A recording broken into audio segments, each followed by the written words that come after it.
Do you have your Bible with you? Let's raise it up. Maybe you have it on one of these guys, right? All right, just make sure you keep all the sales at bay. You know, no special Macy's Day sales or anything. I know Macy's has been going crazy lately, trying to sell everything off, but just keep it at bay.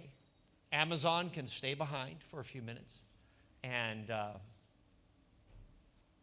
when I was driving in Mexico, we had, it was over in the Yucatan Peninsula, and we were driving, and we went to Chichen Itza. We drove to Chichen Itza. It was maybe, I don't know, about an hour and a half to drive there from where we were staying. And then we ended in Chichen Itza around lunchtime. Maybe it was about 12, 15, something like that. We ate something at Chichen Itza. And we were heading across to Uxmal. Those of you who might know the Yucatan Peninsula know where I'm talking about. It's directly west from Chichen Itza. Now, the normal route that you always see on the maps are to go up, over the top, and back down to Uxmal. And you spell Uxmal not with an SH, it's U-X-M-A-L. You know, it's ancient Mayan. And so you have Uxmal on the other side. And, well, I had, now back in the day of 2008, we had phones, yeah. They were brand new, but the maps was just a map. You look at a map, but you really don't know where it is, especially if you don't have any coverage. And you know, back in those days, there was no such thing as really international coverage for the rest of us. I mean, if you were really rich, you could have international coverage, but we didn't. So I had maps all over the place. And you know, have you ever seen Mexican maps? Paper maps that you get? Yeah. Well, I said, it's no problem. There's one road that goes all the way across. And Dad and Mom is in the back with Anna and John and James. James was maybe 2 years old. John was about 8 or 9. And everybody goes to sleep after lunch. And Dad and I are talking away as I'm driving. And as I'm driving, I'm starting to notice, and nothing's, of course, in English, obviously. And I'm driving, and I'm noticing a lot of contours that I never saw on a map at all. But fortunately enough, I could see where the sun was in the sky. But we did get into some jungly type areas where it was kind of dark. But we winded, and it started mountain winding, and none of the maps had any winding on it. It was just straight, easy, no problem. There's one town we're looking for, one. I think Saint something, Santa something. Sorry, right? But I didn't see any signs for that. I saw so many kilometers to this town and so many kilometers to that town, but the town never showed up. Just kept going. It was about 2:30 in the afternoon, after about 2.5 hours, and people were kind of, and Dad does one of these quiet things to me on my leg. Hey, John, I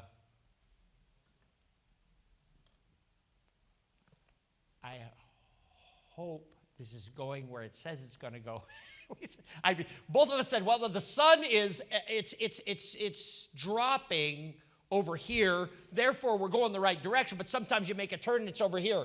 And I hope it doesn't keep going. Oh, wait, we're going, wait a minute, okay, we're going in the right direction. Just kept snaking around.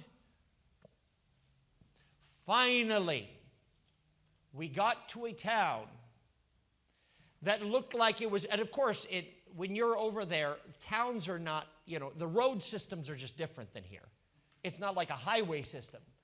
It's roads. And those roads go through towns, and those roads will change. You get in the town, and it goes dead stop, and you got to find the next area in the town. Oh, okay, it keeps going that way. Okay. Finally, we saw a sign with the town that was on the map. Silence until that moment. And all of a sudden, Dad goes, oh, yeah, we're not telling everybody. We're making it here. We're getting there. We don't say a word. Don't make anyone nervous before we know what's happening. Because, let's face it, we had driven before on the way to Oaxaca from Acapulco before, and we had gone through some serious things. In fact, we had driven quite a while, and all of a sudden we got to a bridge that was out. So you get nervous about that because you're going to have to backtrack, figure it all out. We finally made it at about 4:30 in the afternoon, the first site, and then Uxmal, and we hit Uxmal for about an hour and a half. It was beautiful. The Magician's Pyramid is incredible over there. But there are times in our lives when there's silence. And there's no instruction. What's going to happen? Elijah. When we were in Israel once, I saw Mizpah, Eliehash, Elijah. And it was funny because Yossi asked me if I could read that in Hebrew. And of course, Mizpah is easy for anyone that's translated. And then I'm thinking it's Mizpah of something. So I read Elishahu.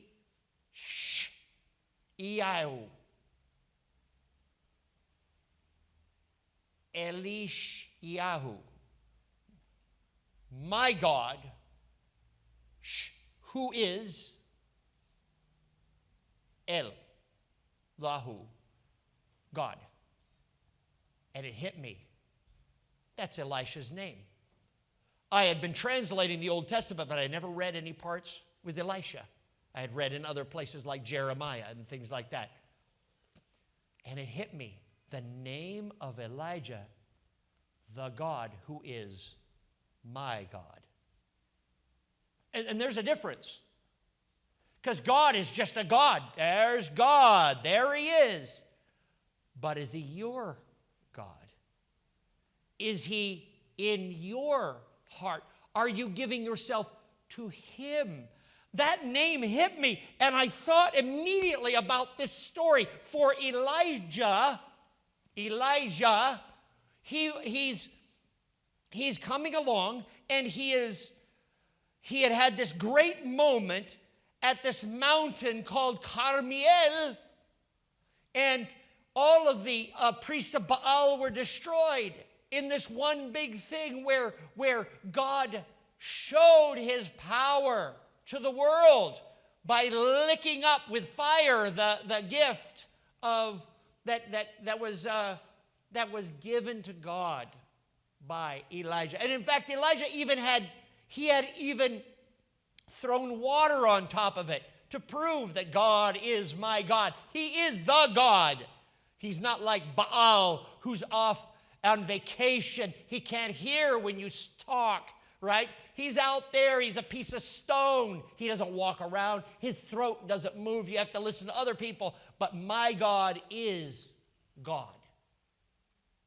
But then what happens is after this great event, and of course he ran a long distance all the way to Samaria, leading the king back to Samaria. And then Jezebel says, that man is dead. In fact, she uses the words which are very popular in the Old Testament. May the gods deal with me, be it ever so severely, if you live another day. It's like, and all of a sudden, Elijah is scared to death.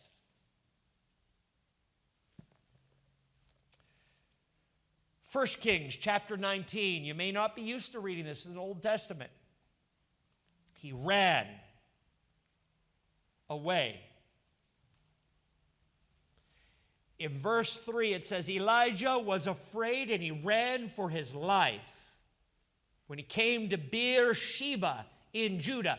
Beersheba is basically south of Jerusalem, east of Jerusalem, hot area. I've been there before. Beersheba. And when he was there, he had another day's journey into the wilderness, going across the Dead Sea.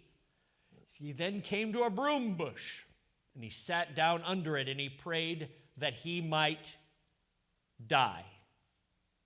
He said, I have had enough, Lord. Take my life. I am no better than my ancestors. Then he laid down under the bush, and he fell asleep. If you had great moments in your life where everything went well, you passed all the tests, you did everything you needed to do, and then something happens, and you feel like it all went back again. Have you had that? Be honest with me. You feel like trash. I did it again. You know, I'm one of those guys. I'm good at just stupid. I'm sorry, but I'm really good at stupid. I get the keys out, and I go to unlock a door, and I drop the keys on the floor, and I've got 1,000 things in my hands. You know, I'm like, okay, am I going to drop everything now? Why don't I just drop it all while I'm at it? You know, Inspector Clouseau, why don't I just run into this? It'll make another thing happen that makes another thing happen that trashes the entire house while I'm at it. And that's when you start saying, you know what?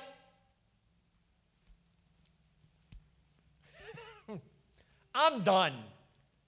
You know, someone thinks I'm great. I'm glad they think that, but I'm a complete and utter idiot. That's what he's saying here. Depression is a time that always is after the bright. Everything's so awesome, and then down you go. Huh? As an aside, as a pastor, one thing I notice, and I've learned this, this is like my 16th church, and I notice when churches grow, they don't grow. You know, the high moments we sometimes like, oh, there's 250 people. Praise the Lord, it's so wonderful. And then the next week is like 3 people. So we're always trying to make sure that there's more people, right? And it's always like this. But the unhealthy churches out there are the ones that are like that. If one week there's 200, the next week there's like 5, you got a problem. When a healthy church happens is when it's the delta starts to get closer together. When the attendance and everything starts to work and the same amount of people, and then that delta gets close so that the down week is like 60 and the up week is like 70, right? And then it'll start going to about, the up week is about 75 and the down week is about 65. And then the delta raises again after another few months. It becomes about 80 or 85, and the delta is like down at maybe 67, something like that. That's healthy. You start having that headroom, where you don't have much headroom between the two numbers. That's when you start. You'll notice sometimes the deacons come through here clicking. That's why we do it. We want to know exactly where we are, right? It's not these ups and downs. Elijah, even though he was a prophet of God, and actually he was considered one of the great prophets, but yet, because of his emotions, he was prone to downs and ups, much like you and me. Of course he goes to sleep. He doesn't feel like being awake. He had done so much, and now Jezebel says, you know, God, why don't you wipe Jezebel out? I don't know what he was thinking. Maybe he was thinking that because of that great event, all of a sudden the people would depose Ahab, and Jezebel would just be out, and the sky would open up, and the clouds would start singing like the angels, and everything's going to be perfect again. The right guy's in the White House, right? One of those things. But it doesn't work like that. Not in the real world. In the real world, you wake up the next day and it's still the same world. So, in the midst of this time, it says, all at once an angel touched him. This is in verse 5. All of a sudden, this is in 1 Kings chapter 19, verse 5. All at once an angel touched him and said, get up and eat. And by the way, this is in the middle of the desert. This is on the way to Saudi Arabia, maybe even in Saudi Arabia by now, because Sinai is in Saudi Arabia. No, it's not sitting in Egypt. It is in Saudi Arabia, across the Gulf of Aqaba. He found his way across, and he's on his way to the holy mountain. Because he said, remember what he said? I'm no better than my ancestors. Maybe I need to find God again.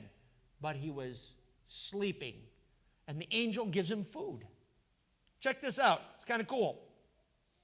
All at once he touched him and said, get up and eat. He looked around, and there by his head was some bread, baked over hot coals, and a jar of water. Hot coals bread. Have you ever tasted that? It's like pita bread. Actually, in India, you get the... I'm going to get hungry. Sorry. You know the tandoori oven, you have it, or you'll have it in the Middle East, same thing, where you take the bread and you do it and you slap it up on the inside of the oven. Smack, there it goes. And when it's ready, it falls, right? You pull it off and it's ready to go. As long as there's no little bits of the have you ever chewed any of the little rock? We don't want that. I had that in Egypt once. That isn't fun, putting a tooth out. But that's how it was cooked, right there on the hot coals. The bread was cooked, and water. But what does he do? Is he ready to go again? Strengthened by the food. Wait, he got it, and he ate and drank, and then what happened? He laid down, what? Again. This guy, if you had those times, maybe you just finally graduated, and now it's time to do something with your life and you want to do nothing but sleep because you're so emotionally drained.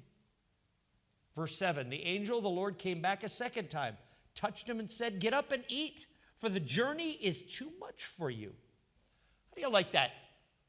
God cares about our food. Sometimes we think potlucks and things like that are unimportant. As Christians, like, whatever, there's food, whatever. Is important to God. He made us to eat, to have taste buds. He cares. Get up and eat. So he ate and drank, and he was strengthened by the food, and he traveled for how many days? 40 days, 40 nights, just like the children of Israel, just like Moses, just like Jesus. Until he reached Horeb, or what we would call today Jabal Aloz. You know what Aloz means? Almond. The mountain of almonds. Yeah. Aaron, his staff was an almond tree. Then the mountain of God, verse 9, and he went into the cave. The cave. Does anyone know Exodus, what happened with Moses? There was a thing called the cleft of the rock where he held back as the 10 Commandments were being written from the stone so that he might not be blinded or destroyed as it's happening. The cleft of the rock. He goes into the cave and he slept again that night. And the word of the Lord came to him, what are you doing here, Elijah? He replied, I have been zealous for the Lord Almighty. The Israelites have rejected your covenants, torn down your altars, and put your prophets to death with the sword. Only I am left, and now they are trying to kill me too.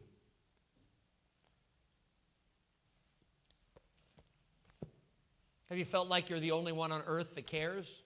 Have you driven in traffic and said you're the only sane one on the road?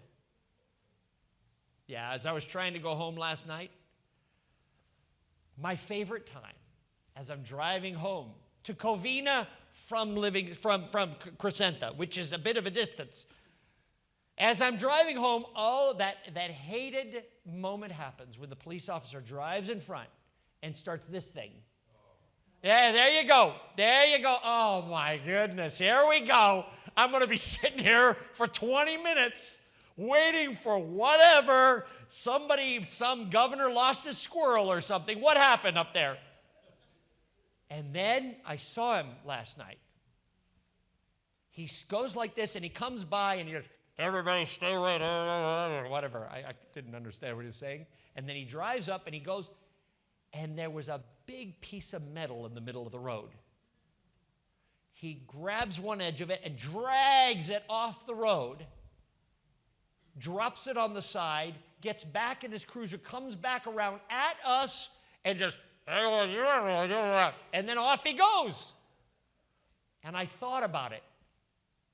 You know, cars could, if someone's looking at their phone, that's going to create a massive accident. Sometimes the time when we're stopped and we hate our timing and we hate how everything is, sometimes we don't like it, but maybe we need it. Have you thought about that? So God says, get out of the cave. Come over and take a look. Verse 11, the Lord said, get up, stand on the mountain in the presence of the Lord, for the Lord is about to pass by. Then the great and powerful wind tore the mountains apart, shattered rocks before the Lord. But what?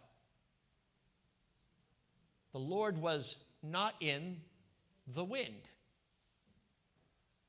Thank God for that. There's a lot of politicians out there that are a lot of windbags. Right? And I'm talking about both sides, guys. Right? Let's face it. Politics is for windbags. Then again, I'm in religion, right? There's a few of us windbags out there as well, aren't there? But it is not where God resides, in the crushing and the pushing and the shoving. We think it does. We see the Red Sea parting, and that's when we know God is present. When he parts the Red Sea, and then we notice our Red Sea never opens.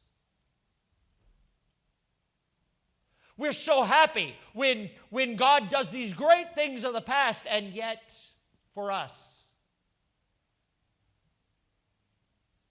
nothing. Huh? Have you felt like that before? God was not in the great winds. Then after the wind came an earthquake, but the Lord was what? Not in. Last night, in Turkey there was a massive earthquake. You know that, right? 6.5 or something like that.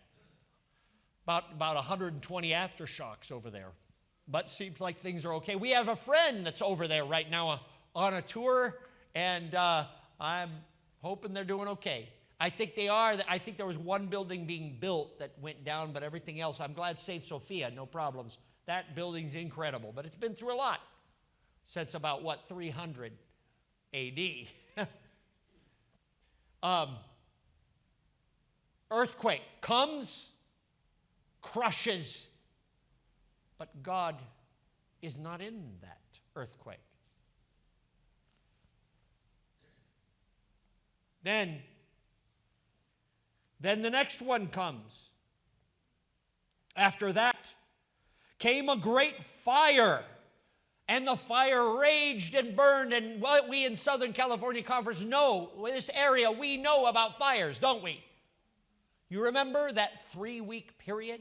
I remember here at this church, I could smell it. I was taking pictures up here, and wow. Somebody says, can we have some people at your fellowship hall? I said, no, because if the fire comes here, then we're into trouble again. Forget it. Let everybody just stay off, and we're okay. We'll just let it ride. We just pray that the fire does not get here. There are many people who've lost their houses. Well, here, God was not in that fire.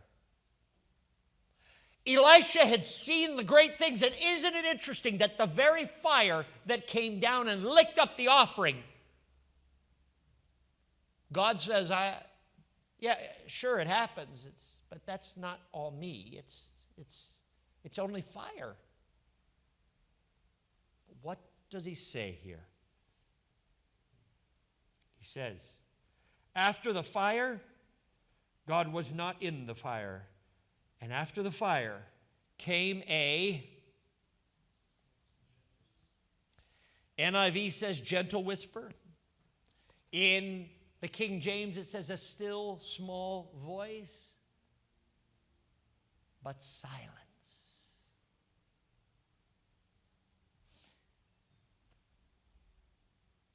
Have you ever heard silence that is deafening? At night sometimes when you're not hearing traffic and it's quiet. When I was young, I grew up in my formative years from about age 8 or 9 until about 13 in New York City. I remember sleeping at Manhattan on West 11th Street, the church, and there was, in the middle of the night, there was always at least five alarm fires with these guys going by with a honk, woo, woo, woo, you know, this as you're in the city. Always sound, people laughing, stuff happening, bottles breaking, whatever. You hear it all the time. And at first, I couldn't sleep through it. But then,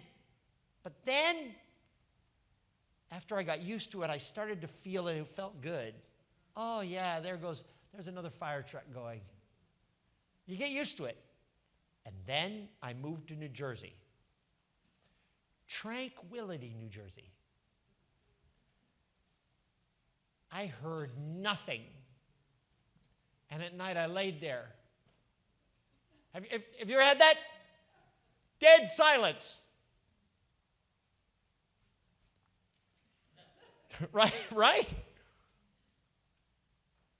We get used to all the stuff in our heads, all the sounds, all the things that we experience. And then when it goes silent, we don't know what to do. Silence is an absence.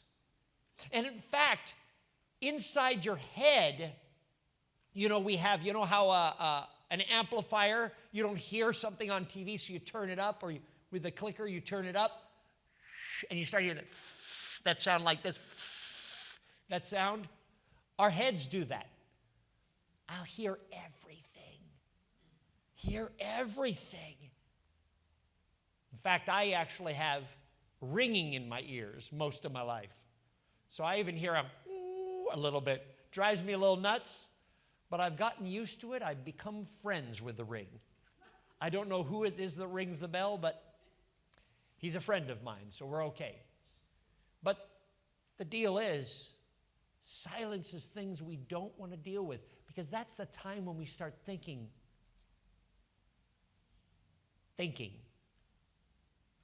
wondering. That's the time when we wonder if what we've done matters. The fear grips our hearts at times. We become uncomfortable with who we are. We have a void in our lives, but yet, I'd like you to turn to Isaiah for a second. Isaiah chapter 33. We're coming to the end here, I promise you. I know. I'm sorry it's a little later. We had a lot of announcements today. But Isaiah 32, if you're there, verse 16. Are you ready? Yes. Over here? I only hear people over here. You guys ready? All right, very good. Very good. I notice it's a cold day. Everyone stays away from the window. The Lord's justice will dwell in the desert, says Isaiah. His righteousness live in the fertile field. So it means he goes on both sides. Verse 17, the fruit of that righteousness will be what? Peace. Its effect will be quietness and confidence. Forever. Now, that one blew me away. When I was in college when I first read that verse. hit me. It's like, to me, as somebody dealing, in Buddhism, dealing with kind of like meditations and things like that, I know a lot about that. And not that I'm a Buddhist or anything, Seventh-day Adventist, but I mean, I studied a lot about it and understand the concepts behind it. And that dong, calm, now you're going to turn within and discover who you are. The reason why we don't want quiet and we love all these items that constantly sell us stuff and constantly bother us all the time is because we human beings are so scared of thinking about our results. We turn at others in anger because they maybe have something better than we have. We find ways to passively, aggressively put other people down because we feel better about ourselves when we do that. And I'm saying we generically. We try to push that we are awesome, and we get loud and we get boisterous and happy. Maybe we're happy, maybe we get angry. It depends on what kind of narcissism tends to be ours, right? We do all these things that help us feel better, but it doesn't create confidence. But what God says is when we know God and His righteousness flows like the waters, we will have peace, silence, and we will be comfortable with it.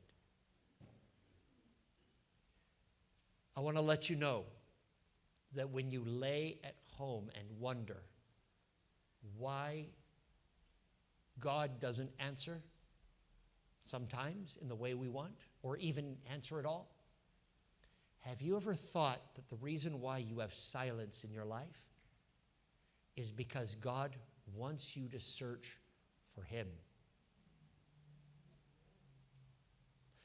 Maybe silence in your life is a way for you to discover what you have to do on this earth. And I know there are many at certain times in our lives, you may be young, you may be not so young. Our lives go through these different phases, these different movements, as in a music, in an opera or something like that. We go through different movements in our lives, different stages of the story. Silence can mean different things to us at different times. But do not ever fear silence, because God can speak on the inside, and He can become the God who is your God. God bless you all.